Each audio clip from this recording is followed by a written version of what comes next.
Thank you for joining us today. I'm Kirsty Hickson. I am a senior consultant at Altair. Altair is a specialist management consultancy service providing management consultancy services to the housing sector. And today I'm joined by Richard Hyde, who is the editor of Thinkhouse, and Martin Hilditch, who is the editor of Inside Housing, and Steve Moseley, who's the executive director of governance and transformation at L&Q. This is the first in a series of short videos where we are discussing the role of research within housing. And we are going to start this session with a little bit of an introduction to Thinkhouse and a little bit about the background of Thinkhouse and how it came about. So I'm going to hand over to you, Richard, and if you could tell us a little bit more about Thinkhouse. Thanks, Kirsty. So Thinkhouse was formed in 2018. It's an internet research hub that holds reports that propose ways to increase the amount and quality of the UK social housing stock and the related and economic, social and community benefits of doing it. It's a fairly sort of narrow remit, but an important remit. And it arose from sort of my desire when I was acting as a non-exec on boards for housing association and the homes and community agencies, it was then called, to sort of give easy access to the best ideas, so that when items were being discussed, I've got a way of collaborating or triangulating what I was here against some proper research. And the site's designed to hold everything that's relevant to researchers, but also to help policymakers, whether in public or private sector, to find out what they want within a couple of clicks. And that couple of clicks is a sort of important principle. I've got the attention span of a gnat, and we know a lot of political policymakers have got the attention span of a gnat as well. So just making sure it's easy to get to is really important. Site's managed by an editorial panel. I chair it. That panel includes a cross-section of academics, researchers, authors, senior housing figures, people who know actually what they're talking about, unlike me. They will assess each month's reports on how likely they're going to influence policymakers, quality research, evidence, coherence of the arguments, the format of the report, and whether they're sort of innovative or practical. And each month, thanks to Martin and Inside Housing, we do a piece on what had come out in the previous month, just so that a sort of wider circulation who isn't perhaps logging onto Thinkhouse can see anything that sort of piques their interest. And our other main activity is a prize competition for young housing researchers, which we've been running for 3 or 4 years. Our inaugural year was won by Anya Martin with a great piece on the advantages of being a child who lives in social housing compared to the private rented sector, and that's been quite influential. So in a small way, I hope we're making a difference, and I'm very grateful to colleagues and collaborators who sort of helped us on that journey, Kirsty. Thank you very much. And I think that it leads in nicely to let everybody know that the Early Careers Researchers Prize for 2023 is now open for applications, and for people that are in either the research world or are interested in research and have been doing some as part of their wider role, that there's opportunities for them to consider entry to the prize. And if you'd like to find out more, then you can go to the Thinkhouse website and it will give full information about the eligibility criteria, how to submit your entry, and the closing dates for the prize. I'm going to ask Martin and Steve, as I know you are fellow judges on the panel. Wondered if you could just tell me a little bit about your experience of being on the panel, what it's been like to see the research coming through, and how you think some of that research is going to be able to shape the sector. Shall I jump in first? Thanks. Sorry, Martin. It was a two-pronged question at you both. So. I mean, I guess in terms of being involved in the judging, and I'll probably get lost in this, so you'll guide me if I go off topic and I forget the second prong. But in terms of being involved in the judging, it's been just incredibly an incredibly positive experience. to see the quality of the research that's going on in the sector, and actually for us as Inside Housing to kind of have access to some of the ideas and information that is emerging from that. I mean, I should say the judging experience was also incredibly difficult because that and for anybody who is considering it entering, it was a lengthy and considered judging process, and there was a lot of debate about the winners, the quality of the various different entries, and really I guess, I mean, there's a few things we're looking for, I think, from winners, and I'll try and get that right. One, as the journalist in me, I think clarity is certainly one, so that the clarity of expression, that the idea is expressed well, and then there's a kind of methodology and the depth. But also the impact, because I think that's one of the things that was, you know, really exciting about last year's winner. That's, you know, we're also talking about research that can have an impact, and you know, be either scaled up or be part of a conversation. And I think that's one of the things for me that is the most important from this, and one of the things I would certainly be pleased for the entrants to be thinking about, because it is about having an impact. And I think, you know, in a world where kind of evidence-based decision making is not always evident, I think actually having that case and enabling other people to have those that information at their fingertips to, I mean, I think Richard was saying, you know, that actually, while there's lots of depth in the methodology, also to have some ideas that are we're able to clearly express, communicate to decision makers, influence some of those conversations. And I think for me that's kind of where I hope Inside Housing can help in terms of amplifying that, so talking about what's happened, and who's won, the ideas that have fed through the research, and amplify that, but also enable other people to take it away, use it in their own organisations perhaps, but also in conversations they have with local and national decision makers. And that for me is really the most exciting thing about this prize, is it does help people in their careers, because I think if you look at who's won, it's an absolute roll call. You'll recognise the names, frankly. So it's designed to help people in their careers, but also the exciting thing is it influences. It's designed to influence conversations, and that for me is absolutely why I'm pleased and delighted to be involved in it. Thank you, Martin. And Steve, is there something you'd like to add as well? Yeah, I mean, I'd say two things really about the Thinkhouse panel and then around the prize. So I've been involved.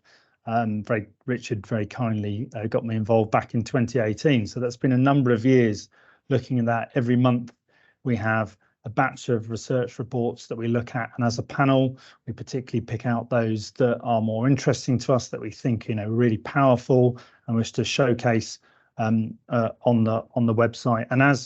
And as Richard has said, you know, we have busy lives. We are inundated with things that we're reading in our day jobs, let alone sort of research pieces as well.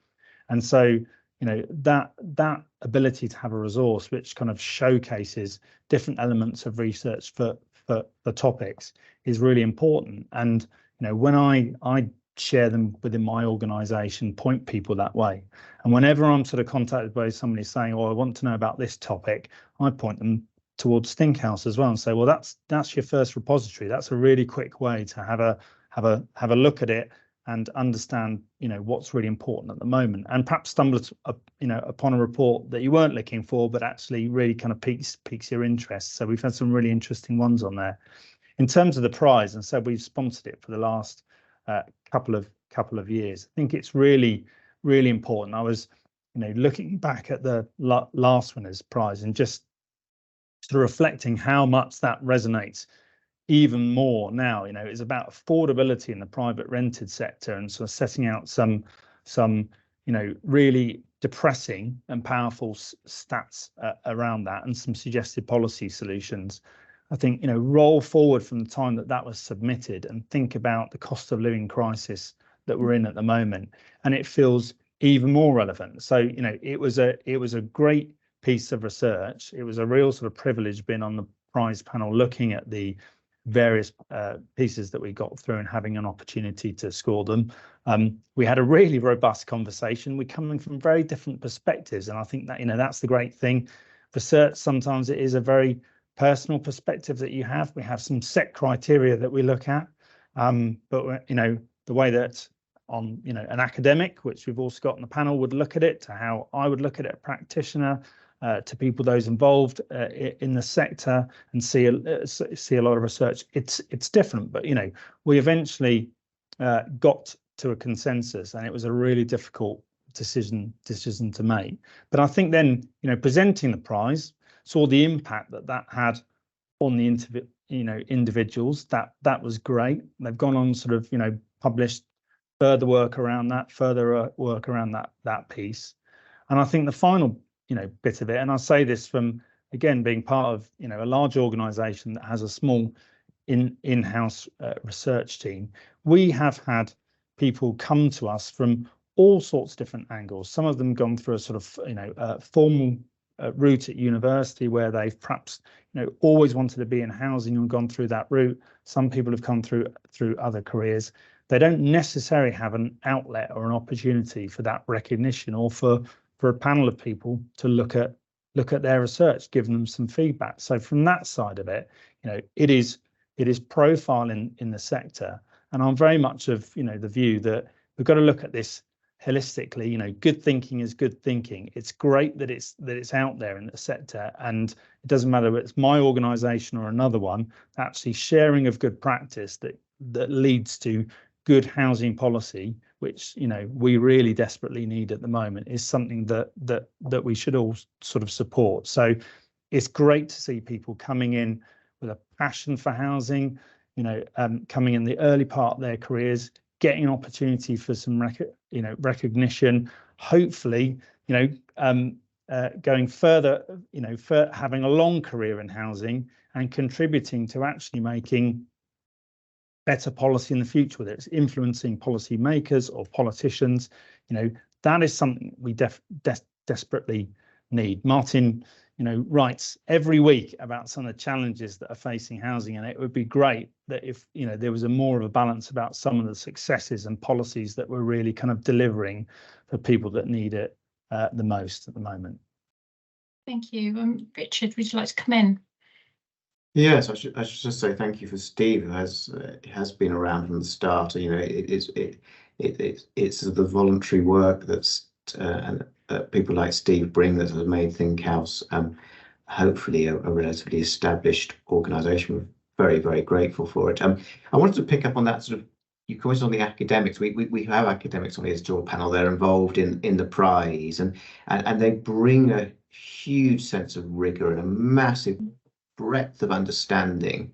But there's no doubt about it that the academic language can sometimes be a barrier to policymakers, to practitioners out in the sector, and so we've tried to be a sort of a bit of a sieve for that language barrier. And the prize, we've had some pieces that are very academic, and invariably the judging panel has appreciated them, but has probably promoted those reports that are written in a language that practitioners can get into very quickly, ahead of some of those more impenetrable academics. So we're acting as a sort of a distinctly different organisation to the sort of the normal academic research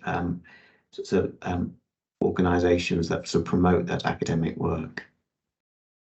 And the 2022 prize was my first year of being involved in the Early Careers Research Prize, and I think what really came across from my perspective was the great diversity of judges on the panel, that it was balanced between people that have that sort of like academic language that is very fluent, and that they do provide that because they can see and understand the approaches that have been used to undertake the research, alongside people like yourself, Steve, who you know, operationally, you know what's like going on in the sector and what works, and Martin from like sort of like sector-wide view about like actually what's going to pique the interest of policymakers, of organisations that work in that sector. And I'm really excited to say that for the 2023 prize that we actually have a person with lived experience, is somebody who lives within a housing association home, is going to be joining the panel as well. And I think that just continues to add to that diversity of the panel. And I think that as a result, like we end up having like a really rigorous conversation about each of the entries, and I think as a result leading to that winner being selected that actually I think meets a lot of different sort of stakeholders criteria. Steve, please come in. Yeah, and I just wanted to sort of add to Richard's point about, you know, last year's winner grabbed you from the executive summary, and you know there is so much research out there that actually getting that point that makes you want to read more and get into the rest of the document is such an important thing. And kind of, you know, whoever has produced it, whether it's a think tank, whether it's an individual, whether it's organizational, I always, when, you know, even when I'm not outside the prize, when I'm sort of assessing things on the panel, I'm thinking, do I want to read more? Has this grabbed my attention? And the most important thing, does it make me want to make an action? You know, is there something that comes out of it that is a response? Now, it might not be, you know, L&Q that does that, but if politicians are reading it and they think there's an action here and there's an action they've got to take, that for me would always make the research the most powerful. If there's something that sort of examines a question but doesn't really come and draws any conclusions about it, you think, well that was interesting, but nothing changes as a result. For me, research is around change. It's around looking at something, understanding why something happens, why it's not working, why something has worked, and sort of trying to disseminate that. And so research that goes into practice, I think, is the thing. I mean, obviously I'm going to say this, but I think that is the thing that interests me more than anything, because it's not a theoretical question. It prompts a culture of action. It makes people want to do something. And if that's, you know, policymakers and people with power and influence, then that is really powerful. And if you've looked at some of the sort of, you know, defining bits of research that have been around the sector, it's always been that thing that they're judged by, the fact that it prompted somebody to do something. If you think about the origins of our a lot of housing associations, certainly new wave housing associations in the 1960s, well, some of that might be down to a film by Ken Loach. Others, you know, there was a rising awareness of consciousness of homelessness at that time. So, you know, there was a thing that people were talking about, writing about, and it drove organisations actually to be set up to deal with it. And you know, that to me is the most powerful thing. That's what we're trying to do. We're trying to get that rigor and intelligence into thinking, you know, the leadership of the future going forward. I would be looking to hand over and somebody to, you know, take my place, and that's what I think we all sort of aspire to people like, you know, that have got fresh new ideas coming in, taking the sector to the next stage for the benefit of residents, improving the lives of residents by really great research. Thank you very much. If anybody would like to find out more about the Early Careers Research Prize and visit Thinkhouse and the wealth of research that's available there, then you can visit their website at thinkhouse.org.uk. And we've mentioned the winners of the 2022 prize. So Joe and Rachel were extremely worthy winners, and another one of the videos in this series is hearing from Joe and Rachel and their experience of winning the ECRP prize itself, as well as a little bit about their research and what they hope will happen as a result of that research being published and also promoted by the prize. And then finally, another one of the series of videos is a discussion piece about the role of research through the mechanism of customer voice and engagement, and how that can be used to help shape housing associations and service delivery. Just a big thank you to the panel for joining me today, and to anybody that has watched this video. I mentioned that we will have another couple of videos available, so please stay tuned for them being made available on social media. If you'd like to find out any more about any of the topics that we have discussed today, then you can get in contact with me by email, and my email address is kirsty.hickson@altairltd.co.uk, and that goes for if you want to get in touch with anybody on the panel, and I can facilitate that. So thank you ever so much, and stay tuned.